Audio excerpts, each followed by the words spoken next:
क्या आप लोग जानते हो कि आपका फ़ोन आपके बारे में आपसे ज़्यादा अच्छे से जानता है?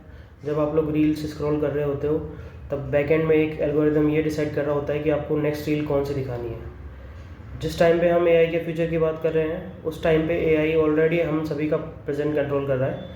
तो इस वीडियो में आज हम देखेंगे कि एआई एक्चुअल में है क्या, और एआई किस किस तरीके से हम लोग यूज़ कर रहे हैं और हमें पता भी नहीं है कि हम पूरी तरीके से एआई पर डिपेंडेंट हो चुके हैं। तो हम लोग आ गए हमारी कंप्यूटर स्क्रीन पे। सबसे पहले हम देखेंगे कि what is AI. AI actual में है क्या? एआई एक ऐसा कंप्यूटर है जो इंसानों के जैसे सोचने की और सीखने की क्षमता रखता है, और उसी आधार पे वो अपना डिसीजंस लेता है। On the basis of thinking and perception AI अपने डिसीजंस लेता है। तो हम लोग पहला अपना एग्जांपल देखेंगे, एआई का म्यूज़िक बेस्ड रिकमेंडेशन सिस्टम। आप लोग जो अभी स्पॉटिफ़ाई वगैरह पे म्यूज़िक सुनते हैं, तो वो आपको आपके ही पसंदीदा गाने कैसे सुना पाता है? उस केस में यूज़र कोई अपना पर्सनल फ़ेवरेट कोई एक गाना चलाएगा, उसको एआई एनालाइज़ करेगा और उसी से सिमिलर गाने एआई आपको फिर रिकमेंड कर देगा। इसी तरीके से म्यूज़िक बेस्ड रिकमेंडेशन सिस्टम काम करता है। आगे देखते हैं, AI is no longer a future, it's already here. जैसा कि आप सब देख रहे हैं कि एआई ही सब जगह डिस्कस किया जा रहा है, और एआई एक्चुअल में फ्यूचर नहीं है अब। एआई सभी लोग, ज़्यादातर लोग एआई यूज़ कर रहे हैं, लेकिन उनको पता नहीं है कि वो एक्चुअल में एआई यूज़ कर रहे हैं। अब आपको कैसे पता चलेगा कि आप लोग डेली लाइफ में कहाँ-कहाँ एआई यूज़ कर रहे हो? तो उसके लिए हम देख लेते हैं कि कहाँ-कहाँ आप एआई यूज़ कर रहे हैं डेली लाइफ में। तो सबसे पहले वॉइस असिस्टेंट्स का टॉपिक डिस्कस करेंगे, जिसके अंदर आईफ़ोन यूज़र्स सिरी वॉइस असिस्टेंट यूज़ करते हैं। अमेज़न अलेक्सा, जो अमेज़न का एक वॉइस असिस्टेंट है, and Google assistant, Android users Google assistant को यूज़ करते हैं। इसके अलावा भी मार्केट में काफ़ी सारे वॉइस असिस्टेंट्स हैं जो आप लोग यूज़ कर सकते हैं। सेकंड, स्मार्टफ़ोन के कौन से ऐसे फीचर्स हैं जो एआई इनेबल्ड हैं और आप लोगों को इसके बारे में नहीं पता है? तो पहला फीचर है फेस अनलॉक का, जिसमें आपके फेस पैटर्न को रिकॉग्नाइज़ करके आपके फ़ोन को अनलॉक किया जाता है। दूसरा, कैमरा फ़िल्टर्स, जो आप अलग-अलग गिबली आर्ट वगैरह जो आप क्रिएट कर रहे हैं अपने कैमरा से या एआई को यूज़ करके, वो सारा एआई है। एंड तीसरा, फ़ोटो एनहांसिंग और फ़ोटो रिस्टोरेशन। किसी पुरानी फ़ोटो को रिस्टोर करना, उसे एनहांस करना, उसे यूज़ेबल बनाना, ये सब भी एआई ही कर रहा है आज के टाइम पे। Next, social media. जैसा मैंने आपको वीडियो के स्टार्टिंग में भी बताया कि जब आप लोग रील्स स्क्रॉल कर रहे होते हैं यूट्यूब, इंस्टाग्राम पे, तो पीछे बैकएंड में कोई एल्गोरिदम ये डिसाइड कर रहा होता है कि आपको नेक्स्ट रील कौन सी दिखानी है। वो आपके टेस्ट के ऊपर, आपके म्यूज़िक कैसा पसंद करते हैं, आप कैसी रील देखना पसंद करते हैं, वो सारा डेटा लेके और ये डिसाइड करता है कि आपको नेक्स्ट रील कौन सी दिखानी है। आगे चलते हैं ऑनलाइन शॉपिंग पे। ई-कॉमर्स में अमेज़न काफ़ी बड़ा नाम है, और ये पूरी तरीके से एआई को यूज़ कर रहा है अपने कस्टमर बेस को बढ़ाने के लिए। जब आप लोग इससे कुछ खरीदते हैं अमेज़न पे जाके, जैसे आपने कोई, फॉर एन एग्ज़ाम्पल, आपने कोई मोबाइल फ़ोन खरीदा, तो ये आपको उसके साथ में उसकी एक्सेसरीज़ रिकमेंड करेगा। मोबाइल फ़ोन का कवर, मोबाइल फ़ोन का screen guard and mobile phone का चार्जर और अदर एक्सेसरीज़ रिकमेंड करेगा। यू मे ऑल्सो लाइक करके ये सेक्शन होता है अमेज़न पे, जहाँ पे वो आपको एआई बेस्ड रिकमेंडेशंस देता है कि आपने अगर ये प्रोडक्ट्स खरीदे हैं पहले, तो आपको हो सकता है ये प्रोडक्ट्स भी अच्छे लगे, आप इनको भी एक बार देख सकते हैं। नेविगेशन ऐप्स में हम लोग कहाँ एआई को यूज़ कर रहे हैं? गूगल मैप्स तो आजकल सभी यूज़ करते हैं। गूगल मैप्स पे जो ट्रैफ़िक अलर्ट बताता है कि इस रूट पे आपको इतना ट्रैफ़िक मिलेगा, जो आपके राइड का टाइम अज़म्पशन है कि आपको ये ए बी से बी रूट कितने टाइम में कवर कर लोगे आप लोग ट्रैफ़िक को, और कोई हर्डल्स को देखते हुए, तो वो सारा एआई के बेसिस पे कैलकुलेट होता है। नीचे इसमें आप देख भी सकते हो इमेज में, fastest route despite accident and slow down causing 22 minutes delay. Accident के बावजूद भी ये रूट फास्टेस्ट इसने चूज़ किया है। इसका एल्गोरिदम इस तरीके से डिसाइड होता है गूगल मैप का कि वो शॉर्टेस्ट रूट ही हमेशा चूज़ करेगा। आगे बढ़ते हैं स्ट्रीमिंग प्लेटफ़ॉर्म्स पे।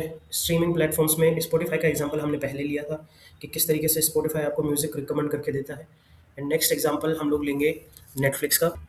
नेटफ्लिक्स के पास काफ़ी वास्ट डेटा है, एंड वो उसी डेटा के बेसिस पे रिकमेंडेशन जनरेट करता है। वो सर रेटिंग्स देखता है कि किस मूवी की कितनी ज़्यादा रेटिंग है, एंड सर्चेज़, कोई मूवी कितनी बार सर्च की गई है, नेचर ऑफ शो कौन-सा है, शो हॉरर शो है, सस्पेंस है, थ्रिलर है, एक्शन है, कैसा शो है उसके बेसिस पे, एंड वॉच हिस्ट्री, उसको कितने टाइम, कितने सर्च किया है, कितने टाइम देखा गया है उसको, कितनी बार उसको रीप्ले किया गया है शो को, कौन से डिवाइसेस पे देखा गया है, टैबलेट्स पे देखा गया है, मोबाइल फ़ोन्स पे देखा गया है, सिस्टम्स पे देखा गया है। तो ये पूरे डेटा को एक जगह एक एआई सिस्टम को फीड किया जाता है, जिससे वो रिकमेंडेशन जनरेट करता है कि इस यूज़र के लिए ये वाला मूवी शो रिकमेंड करना है। जब हम लोग आगे बढ़ेंगे, इसमें ईमेल सर्विसेज में स्पैम प्रोटेक्शन। जब हमारे पास मेल्स आती हैं तो पहले ही स्पैम फ़ोल्डर में मेल्स को भेज दिया जाता है। वो भी एक तरीके का एआई ही है, जो उस ईमेल के फॉर्मेट को देख के पता करता है कि ये एक स्पैम मेल है या फिर ये एक ऑथेंटिक मेल है। ऐसा ही कुछ ट्रू कॉलर में भी होता है। जब आपके पास में ट्रू कॉलर रेड कलर का बैकग्राउंड में शो करता है कि this call might be a fraud, तो वो यूज़र्स का डेटा लेके ये आपको रिकमेंड कर रहा है कि पहले किसी ने उस नंबर को रिपोर्ट किया हो, या ट्रू कॉलर के पास में ऐसा कोई डेटा गया हो जिससे पता चलता हो कि ये फ्रॉड है।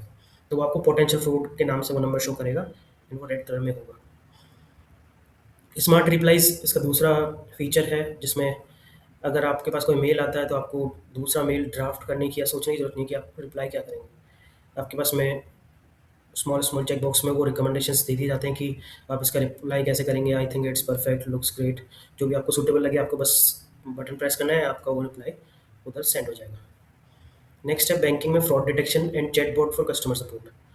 फ्रॉड डिटेक्शन बैंकिंग में कोई स्पैम कॉल्स वगैरह, जैसे मैंने आपको ऊपर बताया, वैसे मिसलेनियस एक्टिविटीज़ को ट्रैक करके एआई फ्रॉड को डिटेक्ट करता है। एंड चैटबॉट सपोर्ट, ये सब आप लोगों ने यूज़ किया ही होगा। ना केवल बैंकिंग में, और भी अदर जो अपने क्विक डिलीवरी ऐप्स हैं जो भी है, वो सब चैटबॉट सपोर्ट को ही आजकल यूज़ कर रहे हैं, जिसमें आप डायरेक्ट कस्टमर केयर से ना कनेक्ट करके एक चैटबॉट सपोर्ट से कनेक्ट करते हैं, जिससे अगर आपकी क्यूरी इजीली रिजॉल्व हो सके तो कंपनी की उसमें कॉस्ट सेव होती है और टाइम एंड एफर्ट दोनों सेव होते हैं। नेक्स्ट हम देखते हैं हेल्थ केयर में एआई कैसे ग्रो कर रहा है और कैसे हेल्प कर रहा है। आज के टाइम पे हेल्थ केयर में एआई बहुत ज़्यादा आगे बढ़ चुका है, जहाँ पे आपकी जो बॉडी हेल्थ है, चेकअप्स रिपोर्ट्स वगैरह को देख के वो पहले ही प्रिडिक्ट कर देगा कि आपको सो एंड सो डिजीज़ होने के चांसेस हैं या नहीं है, या फिर हैं तो कितने परसेंट चांसेस हैं। आइज़ का डेटा एक लेके एआई रिकमेंडेशन सिस्टम ये अब बता सकता है कि आपको कैटरेक्ट होने के कितने परसेंट चांसेस हैं। ऐसे ही बहुत सारे अलग अलग सॉफ्टवेयर्स और एआई एल्गोरिदम्स हैं जो मेडिकल और हेल्थ केयर फील्ड में काम कर रहे हैं। Self driving cars and smart cars, ये सब आपने देखा होगा। और ये तो आजकल बहुत ही ज़्यादा कॉमन हो गया है कि ऑटो पार्क असिस्ट आता है आपकी कार में, जो ये देखता है कि आसपास के सराउंडिंग में क्या कुछ ऑब्स्टिकल्स हैं, और उसके बाद में अपना डिज़ाइन वो तैयार करता है, कमांड्स देता है कार को, फिर कार ऑटो पार्क करती है अपने आप को। क्रूज़ कंट्रोल क्रूज़ कंट्रोल भी पूरी तरीके से एआई से ही कंट्रोल होता है, जिसमें ये आसपास के ऑब्जेक्ट्स को देखता है, लाइन डिटेक्शन सिस्टम करता है कि मुझे अपनी लाइन चेंज नहीं करनी है, और करनी है तो मुझे पहले देखना है कि साइड मिरर में ह्यूमन ड्राइवर जैसे साइड मिरर का रेफरेंस लेता है, वैसे एआई अपने ऑब्जेक्ट डिटेक्शन सिस्टम का रेफरेंस लेके साइड चेंज करता है, और अपनी स्पीड वगैरह सामने वाली गाड़ी की डिस्टेंस को मेंटेन करते हुए सारे डेटा के हिसाब से क्रूज़ कंट्रोल एआई काम करता है। आज जो हमने ये सभी देखा, ये फ्यूचर में यूज़ किए जाने वाला एआई नहीं है, ये वो एआई है जो आज के टाइम पे हम लोग यूज़ कर रहे हैं। एंड इतना कुछ एआई के एडवांसमेंट होने के बाद में एआई श्योरली जॉब्स लेने वाला है, टेक ओवर करने वाला है। हो सकता है एआई के जॉब्स लेने से इतना इम्पैक्ट ना हो, क्योंकि वो और कुछ जॉब्स क्रिएट करेगा मार्केट में। लेकिन मेजॉरिटी ऑफ बस जॉब्स पे ही डिपेंडेंट हैं। हम लोग काम करते हैं, अर्न करते हैं, एंड वो सारा काम फिर रोबोट्स करने लग जाएंगे। तो इसके लिए क्या किया जा सकता है? अपने आप को एआई से अप टू डेट रखें, एआई के बारे में जानते रहें, एआई के इनसाइट्स पढ़ते रहें, सीखते रहें, कैसे एआई को यूज़ करना है, कैसे एआई के साथ में चलना है, ना कि एआई से डरना है। और इसके लिए हमें लाइक और सब्सक्राइब करना ना भूलें। Thank you.